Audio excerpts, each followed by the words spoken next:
Bwana, leo tuko na kazi moja ambayo inaanzia hapa. Tunamwona kuna bidada moja sebleni alikuwa akichati katika mitandao ya kijamii akizidi kuburudika na masuala ya social media. Alisikia mlango ukigongwa hivi, ilibidi aweze kuinuka anakuelekea sasa mlangoni akaangalia ni nani ambaye anagonga mlango kwa muda wote anabisha hodi. Ilibidi aweze kwenda kufungua mlango, na alipofungua mlango Hamad akawa amekutana na rafiki yake ambaye alikuwa amekuja na boyfriend ambaye aliwa kumnunua. Naomba hapo unielewe ili usijue kachanganyikiwa. Ni kwamba huyu dada anaitwa Angel, na kwa kipindi kirefu familia yake imekuwa ikimlazimisha aweze kupata mwanaume wa kuishi naye, na hivyo basi akamwambia rafiki yake kwamba nimekuja na mwanaume, lakini rafiki yake ambaye anaitwa Amada akamwambia haiwezekani. Akamwambia sasa kivipi rafiki yangu isiwezekane? Akamwambia unakuja na mwanaume tu ambaye umemnunua mtaani, haumjui, haumfahamu. Akamwambia ndio nafahamu kwamba mimi simfahamu. Akamwambia sasa unamchukuaje, unakujaje naye tena nyumbani kwangu mimi rafiki yangu, unaleteaje matatizo? Hebu kwanza muangalie muonekano wake, wewe umekutana naye tu kwa mtaani. Lakini akamwambia sawa naelewa, lakini naomba uniamini,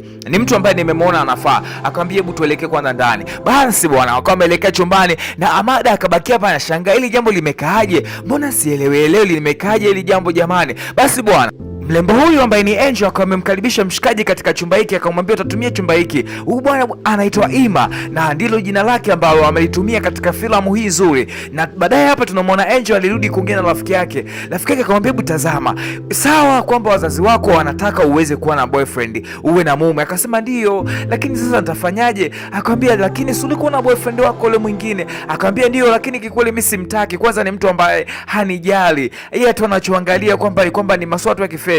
Baadaye basi akawa ameweza kuleta chakula kwa ajili ya mkali huyu ambaye ni Ima, na kuweza kumkabidhi chakula mshikaji. Mshikaji bwana alifurahi sana, lakini mkataba wao ni ndani ya siku moja tu mshikaji basi aweze kurudi katika kitaa, aweze kuendelea na mishe zake nyingine. Akasema nashukuru madam kwa chakula, lakini bibi ambaye ni Amada alikuwa hapendi kabisa hata kutazama huyu mwamba hapa ambaye ni Ima. Sijajua kwa sababu ya hizo ndevu za mkali au vipi. Mshikaji bwana aliendelea kupiga chakula huku akitikisa kichwa, lakini bibi ambaye ni Amada alikuwa akimtazama kwa jicho fulani vibaya mshikaji alikuwa, lakini Ima yeye alikuwa anaendelea kula tu kwa sababu alikuwa na njaa sana. Basi bwana Amada akawa taamu ya kula tena hana, kwa sababu mshikaji alikuwa anakula katika mifumo fulani hivi ya kitaa, yani sio katika masuala ya kiustaarabu. Bibi Enji tu akamwambia bwana tulia, ni mambo ya kawaida. Mshikaji akashushia na juisi hapo. Baadaye bwana usingizi uko umempitia baada ya chakula kizito ambacho hicho kwa amekula. Basi bwana wakati amekaa hapo sebleni, bibi sasa ambaye ni Amada mwenye hii nyumba ambaye ndiye amepanga hapa, akaja akamtazama mshikaji amelala kwenye kochi, kitendo ambacho kilichomkasirisha sana bwana. Akabidi aanzishe gunzo hapo sababu mwamba alikuwa yuko lafu. Amada ilibidi aguse kochi tu kwa sababu hakutaka hata kuweza kugusa mwili wa huyu mwamba. Mwamba akawa ameamka katika usingizi mzito, akamuuliza hivi unakaje kwenye kochi hapo, unasinziaje? Akamwambia nilipitiwa na usingizi. Ulipitiwa na usingizi ili iweje sasa? Wewe hujui kwamba kwenye kochi sio sehemu ya kulala? Ukilala kwenye kochi linazidi kushuka chini, linazidi kuharibika. Angel naye bwana akawa amefika baada ya kusikia hizo kelele. Mshikaji tu ikabidi ashike pua yake kwa maana aliona kama vitu anapigiwa kelele hapa sebeni. Amada akasema hapana, mimi sijataka mtu kama huyu nyumbani kwangu. Afu sasa angalia anachokifanya, anakaje kwenye kochi mpaka anapitiwa na usingizi, hajui mahali pa kwenda kulala kwamba ni chumbani kwenye kitanda. Mambo hayo bwana mimi sijapenda wala hata sijafurahishwa nayo bwana. Ikabidi Amada aweze kujikataa kimtindo hapo. Angel basi akabakia tu anamwambia mshikaji basi samahani tu, ni mambo ya kawaida, ni rafiki yangu, lakini naomba tuingie katika plani yetu. Mshikaji akamwambia haina shida, kama ni rafiki yako tu basi hamna tatizo. Angel ni kwamba ameweza kumchukua huyu mshikaji kwa ajili ya lengo moja tu. Sasa baada ya hapo ni kwamba bibi ambaye ni Amada anakuja chumbani, anakuta mshikaji yuko na TV anaipiga hapo masuala ya pini. Akamuuliza vipi, mbona unaniibia TV yangu? Nimekuagiza ushushe hiyo TV na hapo naifanyaje? Mshikaji akataka kumwelekeza kwamba nilikuwa nataka nifanye hapa kidogo. Ufanye nini katika TV yangu hiyo nzima? Sasa mimi nimekuagiza. Jamani, Mungu wangu, watu mnawatoaga wapi?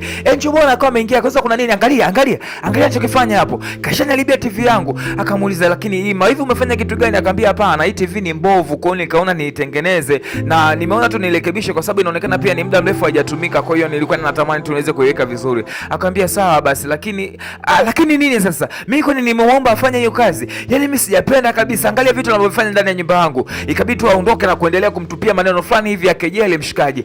Basi Angel ikabidi aweze kufuata rafiki yake aweze kumpoza. Sasa bwana ni masaa machache baadaye ikabidi waweze kukaa wazungumze sasa ni kwa namna gani wanaweza kufanya huo mpango walionao wa kwenda kumtambulisha Ima kama mpenzi wa bibie na mchumba wa Angel. Lakini upande wa pili hapa Amada alikuwa amekasirika kwa vile vitendo ambavyo Ima amevifanya ndani ya nyumba, hivyo tu alikuwa anajibu kwa hasira. Lakini kabla bwana hajaendelea na maongezi, kuna mshikaji bwana alitimba paka ndani. Angel akamuuliza, hivi una akili kweli? Mbona sikuelewi unaingia ndani? Akasema, hebu nisikilize vizuri we dada. Kodi kwanza umelipia wewe? Kodi kwanza umelipa? Hapana, mimi kodi bwana nimeshalipa. Na kodi nishalipa wiki sasa inaisha. Akamwambia hujalipa kodi. Huyu bwana alikuwa ni manager ambaye anasimamia hizi apartment ambazo watu wanaweza wakapanga. Na bibi akasema hapana, mimi kodi nishalipa. Akamwambia ina maana kwanza ufahamu kama kuna mabadiliko ya kodi ambayo yametokea. Mabadiliko ya kodi yameshatokea. Kwa hiyo kodi ulilipia mara ya kwanza haijatosha. Na kinachotakiwa uongeze kodi nyingine au vipi? Uhame waje watu wengine kukaa ndani. Haiwezekani iko kitu. Nishakuelekeza toka muda mrefu sana. Bibi akasema jamani, mimi nilikuwa sifahamu mabadiliko ya kodi, mimi nilikuwa siyajui na unavyoniambia. Akamwambia nikwambie nini sasa? Alafu akamtazama mshikaji ambaye ni Ima na kumwambia, alafu unaingizaje watu wengine katika apartment ambayo mimi nimekupangisha pasipo mimi kunitaarifu? Sio mapatano ya mkataba ambao tumeelewana. Mkataba ukiingiza mtu lazima utoe taarifa na mimi nifikirie namna gani ya kuweza kukusaidia. Ima bwana ikabidi tuweze kuingilia ugomvi huu ambao ulikuwa umeibuka hapa. Akaanza kuuliza, jamani mimi sifahamu vizuri mliwezaje kupatana, lakini sioni kama ni jambo zuri sana ambalo unalolileta bwana manager, kwa sababu manager sasa akaona mshikaji bwana kafa anaingilia mambo. Akamwambia, kwa hiyo umeniletea mwanasheria huko ndani? Umeletea mwanasheria? Yaani huyu ni mwanasheria umeletea hapa kunikosoa? Bibi akasema hapana. Lakini Ima akaendelea kusema, jamani mbona kama vile mnamuogopa huyu mtu? Mbona ni mtu wa kawaida tu.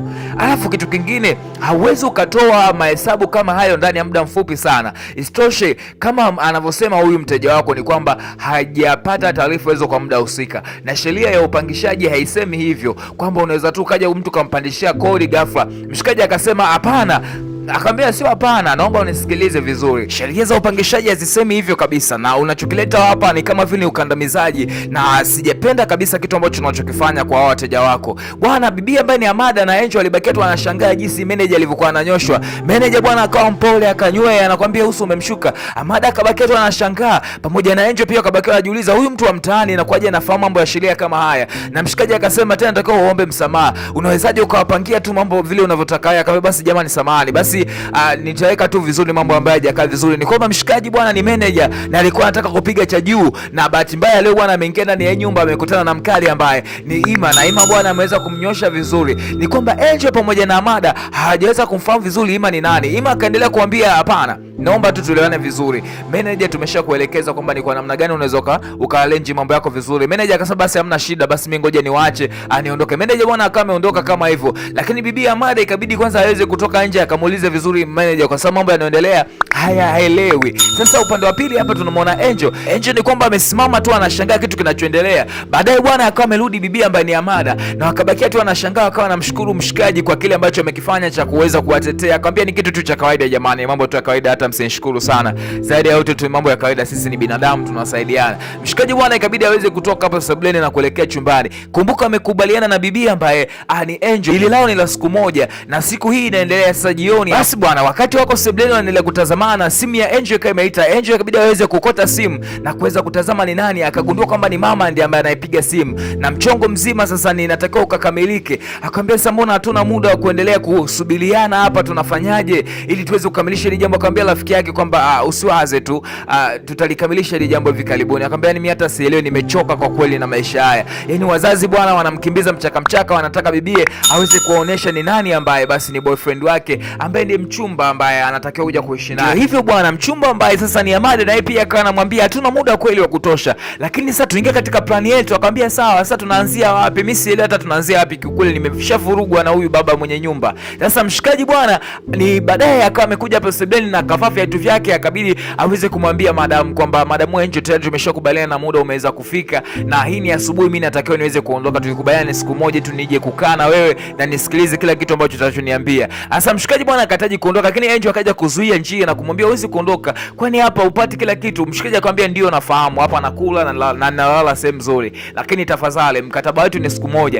Angel akamwambia tafadhali, bado hatujamaliza jambo ambalo mimi nilikuwa nahitaji uweze kunisaidia. Akamwambia ndio nafahamu, lakini sasa sisi tulikubaliana siku moja na mimi nilikubali siku moja. Mshikaji bwana akataka kuondoka, lakini Angel akaendelea kumbembeleza na kumuomba, akamwambia tafadhali, sasa ukiniacha hivi utakuwa bado hujanisaidia.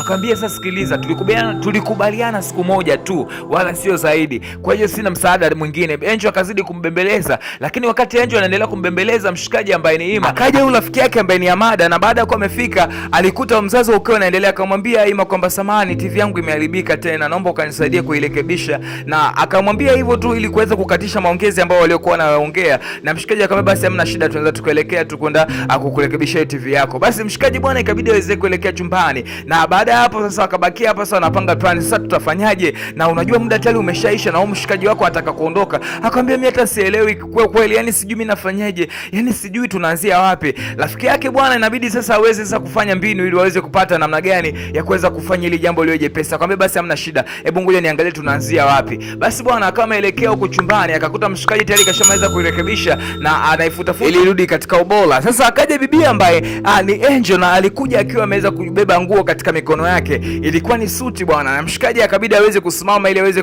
kumsikiliza Angel. Akamwambia kiukweli, tunaomba utusaidie hili jambo, ni moja, tunaomba utusaidie. Ikabidi mshikaji aweze kumsikiliza Angel bwana, akawa anamwambia sasa naomba uvae hizi nguo na atakuja rafiki yangu kuweza kukuelekeza mambo mengine ya kuweza kufanya. Mshikaji bwana ikabidi tuweze kutazama hizo nguo, na akabidi sasa azichukue. Sasa atafanyaje? Ni kwamba jambo ambalo lilomleta hapa ndio ile ambalo anataka aweze kulifanya la kwenda kuigiza kani kwamba ni mchumba wa Angel kwa familia ya Angel. Angel basi naye pia ikabidi aweze kuelekea chumbani ili aweze kuchukua nguo zake, sasa naye pia aweze kwenda. Baadaye akawa amekuja bibi ambaye ni Amada kuja kumnyoa mshikaji ndevu, kwa sababu hizo ndevu bwana ni nyingi sana kwa mwamba. Bibi ambaye ni Amada akamwambia mimi ni kinyozi mzuri tu, of course nishapitiaga hizi kozi, kwa hiyo hamna shida yote. Mshikaji bwana tu ikabidi aweze kufunga hapo awe mpole, kwa sababu lengo na mazumuni inabidi aende kwenye familia ya bibi Angel. Baada ya masaa machache baadaye ni kwamba Angel alikuwa tayari na yeye kashaweza kukaa vizuri, na hapa alikuwa sebleni akiendelea kupekechua vitu vyake aweze kuangalia kuna kitu ambacho alikuwa hajakiona ndani ya mkoba wake. Sasa wakati yuko hapa akasikia sauti nyuma ikimwita,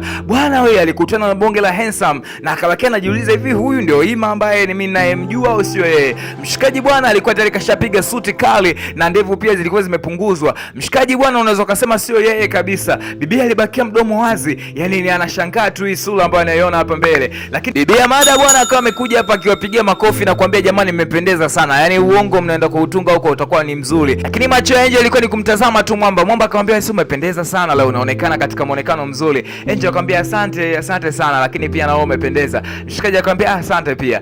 Basi mshikaji bwana ikabidi amuulize binti, vipi sasa uko tayari tuweze kuondoka? Bibi akasema sawa, inabidi tuweze kuondoka. Basi mshikaji bwana ikabidi aweze kutangulia nje, na akumbuka tayari wameshaweza kumpa mpango mzima, ni kwamba wanatakiwa ende kwenda kudanganya. Lakini Angel kitu ambacho amekiona hapa ilikuwa ni surprise kwake sana, kwa sababu kiufupi alikuwa hajategemea kuona muonekano kama huo kwa huyo mshikaji ambaye ni Ima. Basi rafiki yake akamtakia bahati njema katika mchongo ambao wanaenda kufanya pamoja na Ima huko nyumbani kwa wazazi. Sasa baada ya hapo ni kwamba wakawa wameweza kuondoka, lakini tunahama hapo, tunakuja kuna hii familia. Kuna huyu mzee alikuwa anamuelekeza mkewe na kumwambia kwamba mtoto wetu tunataka awe na mwanaume ambaye ni sahihi kwa ajili ya maisha yake, wala sio kingine. Lakini mama bwana alikuwa ni kama vile hali fulani hivi ya unyonge. Ghafla akawa ameingia bibi ambaye ni Angel na kuweza kumpokea. Mamake alimwambia jamani, pole.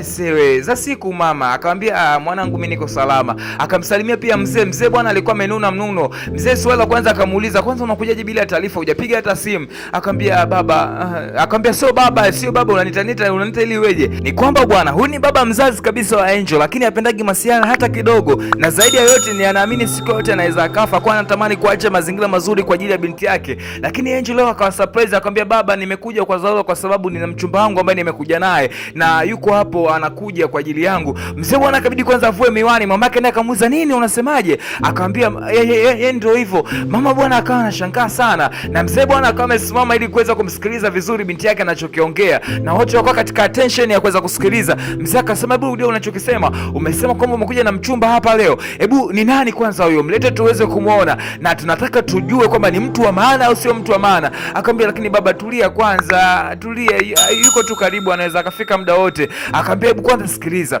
unajua siku zote mimi sipendagi masuala ya masiala, na ninataka mtu ambaye ataikuwa anakufaa. Akamwambia baba, hilo mimi nafahamu. Basi mzee bwana ikabidi tu aweze kumtazama mkewe, wakatazamana, wakasema okay, basi ngoja tumsubirie huyo mtu ambaye unasema anakuja kwa ajili yako ili tuweze kumfahamu. Basi bwana, wakati wako hapo sebleni, hazikupita hata dakika mbili, binti wakati anazidi kuongea na mzee, kwa sababu alikuwa na hamaki kubwa sana kutaka kumuona mshikaji bwana, ndo akawa sasa anaingia hapa sebleni. Baada ya kuwa amefika sebleni, mama Kenjo alikuwa akimshangaa sana huyo kijana kwa sababu alikuwa na muonekano mzuri. Basi mshikaji ambaye ni Ima akabidi aweze kumsalimia mzee, akamwambia mzee, habari za asubuhi, lakini pia mama, habari za asubuhi. Basi wakati huu bibi ambaye ni Angel akabidi aweze kuchukua nafasi ya kuweza kumtambulisha Mwamba, na baada ya hapo sasa akabidi aweze kumwambia mama, huyu hapa anafahamika kwa jina la Ima, lakini pia ndiye mpenzi wangu na ndiye mchumba wangu. Lakini mzee wakati anazidi kumtazama Ima, ikabidi kwanza ashushe miwani ili aweze kumtazama vizuri. Akamwambia, wewe kijana, wewe unaitwa nani? Akamwambia, naitwa Ima. Lakini mama yake Angel alikuwa tu anafurahi, lakini mzee akamtazama kwa kumkazia macho sana,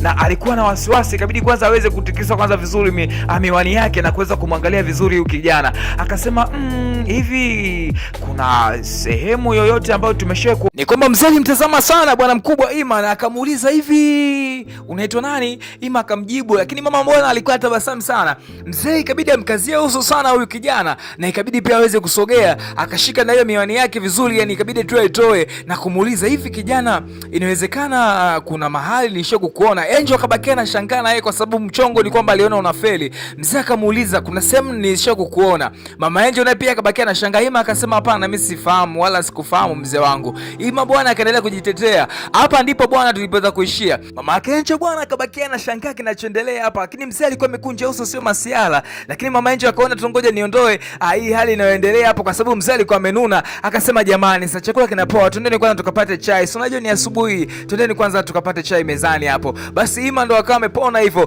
kwa maana mzee angeendelea hapo kuwaza huyu kijana amemwona wapi, yamkini angeweza kufahamu bwana. Sasa tunamwona mama yake Angel amekuja kupokea simu na alikuwa katika hali ya wasiwasi sana, na akakaa hapo kwenye kiti ili kuweza kumsikiliza huyu mtu ambaye amepiga. Hatujajua ni nani, lakini kitu ambacho mama Angel alichoulizwa, huyu binti yako yuko hapo? Akasema ndio yupo. Akaendelea kumsikiliza na akaendelea kumsisitiza kwamba ni vizuri tu kama wataongea na wataweka mambo vizuri. Bwana, huyu mama aliyepiga simu ni kwamba kijana wake ndiye mchumba wa Angel, ambaye mara zote Angel amekuwa akilalamika kuhusu mahusiano hayo, lakini sasa tujajua ni kwa nini. Basi mama yake Angel bwana naye akawa amekasirika kwa sababu alikuwa kama vile anapelekeshwa, ikabidi aweze kuinuka na kurudi mezani hapo. Basi mezani bwana, mshikaji alikuwa akihojiwa maswali na mzee, lakini alikuwa anajibu utafikiri ni kwamba ni ameyapanga hayo maneno mpaka Angel mwenyewe ikabidi tu aweze kutabasamu. Mzee naye pia alikuwa anatabasamu sana, lakini mzee bwana aliendelea kumuuliza maswali ambayo kijana alikuwa ni magumu sana, na akaendelea kumwambia, nimekutana na vijana wengi sana ambao wanaojiamini, lakini wewe ni wa tofauti. Lakini katika kitu ambacho mzee alichotaka kuuliza, hivi umesema unaitwa Ima, lakini sijafahamu majina ya baba yako. Bwana Ima akasema, jina la baba yangu ni Moses, anaitwa Moses Ima. Akashangaa, wewe ni mtoto wa Moses? Ima naye akabakia na shangaa, akasema, kwani kuna shida gani mzee? Akasema, wewe. Akabakia na shanga. Mama Angel naye pia akashangaa, akasema, wewe ni mtoto wa Moses Ima? Ima kabisa tunayemjua sisi, yani unasema wewe ni mtoto wa Moses? Lakini pia mzee naye akashangaa baada ya kuwa ametajiwa jina la baba yake Ima. Ima naye pia akabakia anajiuliza kulikoni hapa. Mzee akasema, vizuri sana, ni katika kitu ambacho nilichokuwa natafuta siku zote. Leo nimekutana na mtoto wa mtu ambaye aliyebadilisha maisha yangu. Angel akabakia na shangaa. Mzee akaendelea kuongea, akasema kwamba yani kitu ambacho baba yako amefanya katika maisha yangu. Jamaa akasema, lakini jamani, nafikiri tu mnaweza kuwa mmekosea, lakini sidhani kama mnayemwongelea ndiye baba yangu. Akasema, tulia, tunayekwambia huyo Moses ni baba yako, na ndiye mtu ambaye mimi aliyenichukua akanipa haya maisha nilionayo. Kiukweli sina shukrani ambayo naweza nikampa baba yako. Hivyo bwana akabakia mdomo wazi huko akishangaa, lakini kwa mzee hapa bwana alibakia akifurahi sana, na hatujajua ni kwa nini, ila mzee anachodai kwamba baba yake Ima alimsaidia katika maisha magumu.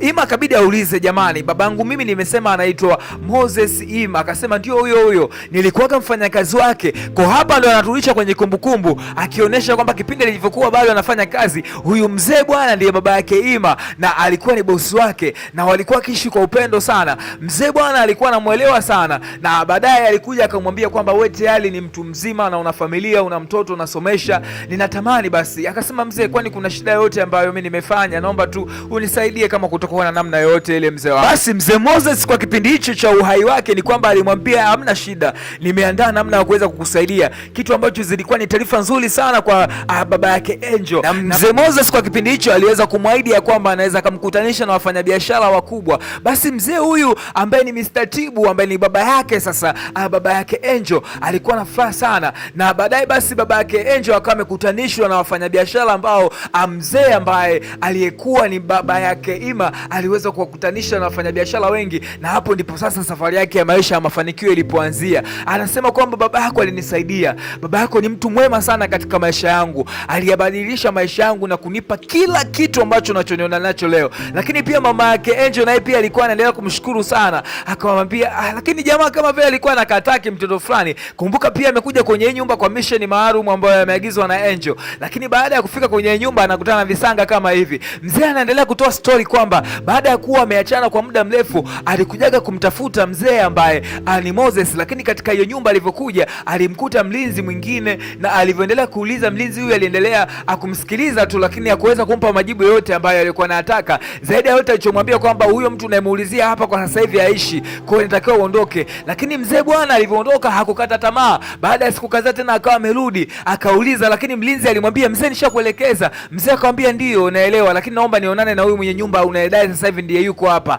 Mlinzi bwana aliendelea kukaza na kumwambia kwamba huyo unayemuulizia kwenye nyumba hayupo na wala huwezi kuonana na bosi wangu. Kwa hiyo mzee bwana anaendelea kutoa story, lakini Ima bwana alikuwa anashangaa tu kinachoendelea hapa, lakini mzee bado hajafahamu shida ilikuwaje. Sasa ajabu ni kwamba Ima anakutana na familia ambayo inamfahamu vizuri, na hapa sasa ikabidi tu aweze kusema kilichotokea. Akawa sasa anatamani kuweza kuambia, lakini alikuwa na sita. Akamwambia jamani, mzee ameshafariki. Walibakiwa wakishangaa, unasema nini? Lakini Angel yote pia alikuwa yafahamu. Mzee akasema, hebu nielezee ilikuwaje? Unasema kwamba mzee ameshafariki, imekuwaje na imetokeaje? Basi bwana, wakati sasa Ima anataka kutoa story, yani kwamba ilikuwaje, kuna familia ikawa imewasili hapa, ni mama na mtoto wake. Huyu kijana bwana ndiye huyu ambaye nilikuwa nikikuelezea muda wote kwamba alikuwa ni boyfriend wa Angel, lakini Angel mara zote amekuwa akimchukia sana mshikaji kwa sababu ni mwenye dharau sana. Huyu bwana anaitwa Alex ndilo jina lake, na baada ya kuwa tayari bibi ameweza kusogea hapa, alikuja na zawadi vyake. Yani jamaa hajui hata kuomba samahani, anakuja kwanza tu na zawadi. Basi bwana, Ima naye pia ikabidi aweze kusogea hapa kusikiza kinachoendelea,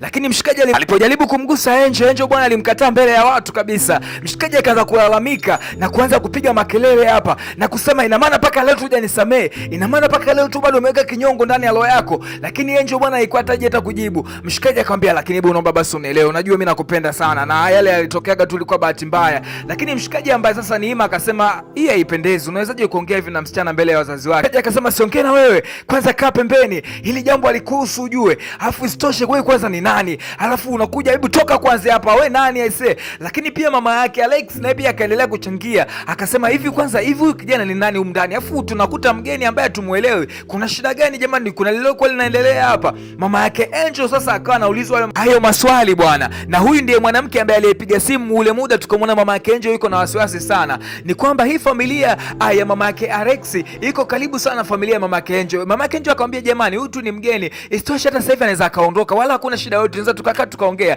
Bwana Ima alivyoona kwamba familia inamkataa kimtindo, akaamua kuchukua koti lake anakuweza kujikataa hapo kimtindo, akabidi aweze kutoka na ili tu aweze kupisha mazungumzo ambayo waliokuwa wanaongea. Basi Ima bwana ikabidi apita hapo mdogo mdogo kama sio yeye vile kuelekea nje, lakini alivyotoka tu nje mzee bwana akawa amemfuata kwa nyuma, akamwambia, Ima, hujaniambia sababu zipi ambazo basi zilisababisha mzee wako akaweza kufariki? Kiukweli mimi bado sijajua. Ima basi ikabidi aweze kwanza na kuweza kuvuta pumzi. Mzee akamwambia, unaweza kanielezea tu, hebu niambie kitu gani ambacho kilichopekea mzee wako mpaka amefariki? Kumbuka mzee wa huyu bwana alikuwa ni tajiri sana. Si Ima anatupeka kwenye story. Mzee bwana kuna kipindi ambacho alizidiwa sana, pia kampuni yake ilikuwa katika wakati mgumu, ilikuwa na deni kubwa mno, lakini Ima bwana alikuwa hana namna yote ya kufanya, na mzee bwana alikuwa ni mgonjwa. Ima akajaribu kumwambia mzee, kubali basi mzee, mimi nikupeleke hospitali ukatibiwe, kwa sababu unavongangania kukapa nyumbani. Mzee ni kwamba alikuwa ameshajikatia tamaa ya kuendelea na maisha, isitoshe kampuni yake imefilisika na bado ina deni la benki. Lakini Ima alikuwa anajaribu kuweza kumuelekeza mzee wake, lakini ilikuwa ni jambo gumu sana mzee kuweza kumuelewa kwa wakati huo. Akamwambia, kijana wangu, nimepoteza kila kitu katika maisha yangu. Rafiki ambaye nilikuwa naye katika biashara wote wameweza kunikimbia.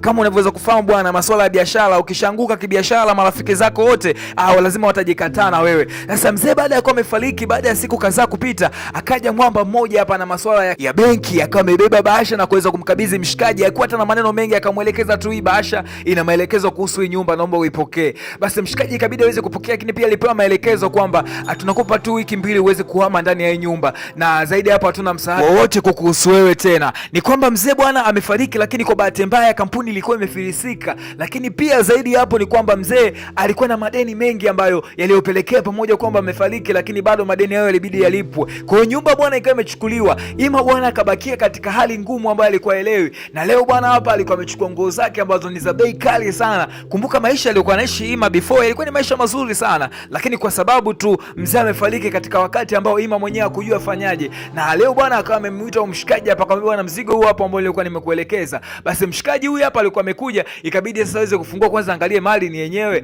Akakuta bwana ni shati hapo za 200,000 za 50,000, ma-t-shirt, majinzi mazuri mazuri nini. Ima bwana ikabidi tu aweze kusikilizia kwamba mshikaji ataupenda mzigo, lakini mshikaji kwamba kwa sababu nguo zilikuwa ni za gharama sana, mshikaji wala hata hakuweza kukataa. Alichokifanya tu ikabidi sasa aweze kukagua vizuri. Baada hapo ikabidi aweze kuinuka. Ima bwana akamwambia bwana, na simu hii hapa, hebu iangalie. Ni kwamba hapa elewi ni anakusanya hela aweze hata kwenda kupanga. Basi mshikaji bwana ikabidi aweze kutoa burungutu ile hapo na kuweza kumkatia Ima. Lakini Ima akamwambia bwana, sasa hiyo kwa nyingine urudisha mfukoni bwana. Akamwambia bwana, chukua tu hiyo. Kwani chukua bwana, kwani vipi mwanangu, bwana vitu vyenyewe tu vidogo hivi. Afu sema nini? Hebu nipe kwanza na hii hapo miwani hiyo. Ima bwana akabakia sana shangaa, sasa tafanyaje mwanangu? Ndio vile tena, si unajua maisha yanapobadilika na kuamua kukupiga bakola bwana, waga yanakupiga hayajali, yanakupiga kwenye kichwa au kwenye usogo. Basi mshikaji bwana ikabidi aweze kuchukua mzigo na kuweza kuondoka. Ni kwamba Ima kakatiwa mdogo, lakini mshikaji kaondoka naye ana mzigo wa kutosha. Ima bwana alibakia na jilaumu, sasa tafanyaje? Lakini siku zilivyoenda zile pesa akawa ametumia na zikaisha, na kwa bahati mbaya alikuwa afahamu chochote kuhusu biashara wala namna gani anaweza kufanya.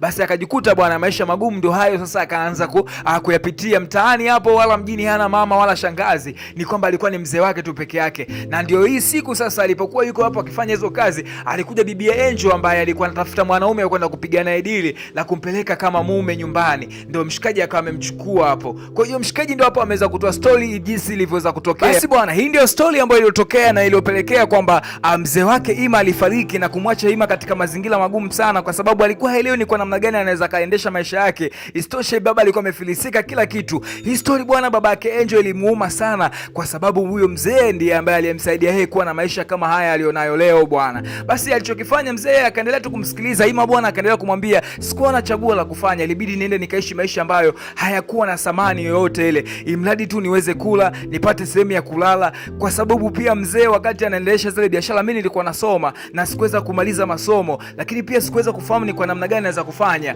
Kiukweli nimepitia maisha ambayo yamekuwa ni gunzo sana katika maisha yangu. Angel na yeye pia alivyosikia story hii ilibidi aweze kurudi ndani, kwa sababu jambo hilo lilikuwa limemuuma sana. Lakini upande wa pili huku tunamuona mama yake Alex alikuwa akimbembeleza mwanae, lakini bibia baada ya kuwa amerudi ndani, Alex bwana akawa amemvuta na kuanza kumfokea kwa sauti. Angel bwana naye pia akamwambia vipi bwana, lakini mzee naye bwana akawa ameingia ndani akamwambia, ni nani aliyekupa amri ya kumvuta hivyo mtoto wangu? Umemuoa, umemlipia mahali? Mama yake naye pia akawa amesimama. Mama yake Alex akaanza kuongea, akamwambia baba yake Angel, hivi ni mara ngapi tumeongelea jambo hili? Ni mara ngapi? Akamwambia hata kama tumeliongelea hili jambo, nimesema tokeni nje na wala sitaki kuona ndani ya nyumba yangu. Wala sitaki kusikia jambo lolote zaidi. Nimechoka kuhusu mambo yenu. Kama ni biashara, ushirikiano wa kibiashara, support mnatu support, mwisho ni leo. Mama yake Alex akamwambia tutaona kama mtafanikiwa. Tutaona. Kumbe bwana, mama yake Alex ndiye ambaye alikuwa anamsupport pia mzee huyu katika masuala ya kibiashara, na ndiye ambaye alikuwa anawazima hata masuala ya fedha katika biashara za mzee zilipokuwa zinakwama. Basi mama yake Alex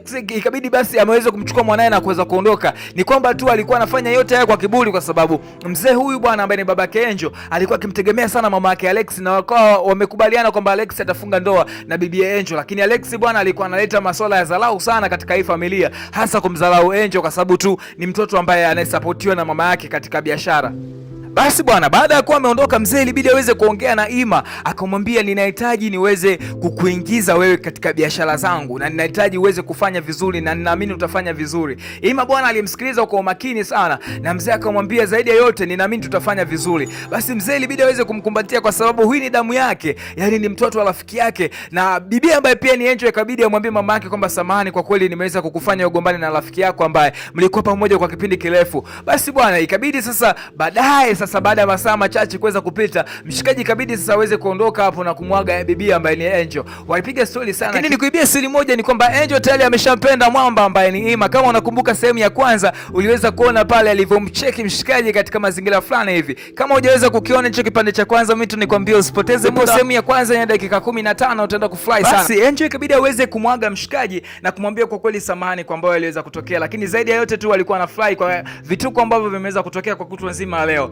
Basi siku zikawa zimepita na miezi baadhi ikawa imetangulia. Basi siku moja mshikaji akawa amerudi hapa kwa mzee na kumwambia, kwa kweli mzee, biashara ambayo ulionipa nimepata oda nyingine ambazo ni nyingi sana. Mzee alifurahi akasema, hiko ndicho kitu ambacho nilichokuwa nahitaji kijana wangu, yani umefanya jambo moja la msingi sana. Na akamsifia akamwambia, kiukweli mimi nafahamu kwamba baba yako alikuwa yuko vizuri katika biashara na wewe pia utakuwa vizuri. Kwa hiyo cha msingi tunaomba ongeza umakini katika biashara, lakini kikubwa zaidi Ima alimwambia kwamba mzee asiwe na wasiwasi kuhusu yeye, atajitahidi kwa kila namna aweze kuinua biashara ya hii familia. Basi bwana, babake Angel alifurahi sana baada ya kusikia maelezo haya mazuri ambayo yaliyotoka katika kinywa cha Ima. Akamwambia, basi vizuri, mimi nakuombea tu Mungu akutangulie katika biashara, lakini zaidi ya yote akampa mkono na kumwambia, Mungu akubariki sana kijana wangu. Basi mimi ngoja kwanza niondoke, mama yako huko ndani amenita. Basi bwana, Ima akabaki hapo sebeni, lakini baadaye tunamwona Ima alikuwa anahitaji kutoka na bibi ambaye ni Angel akawa anamsindikiza mshikaji aweze kuondoka hapo nyumbani,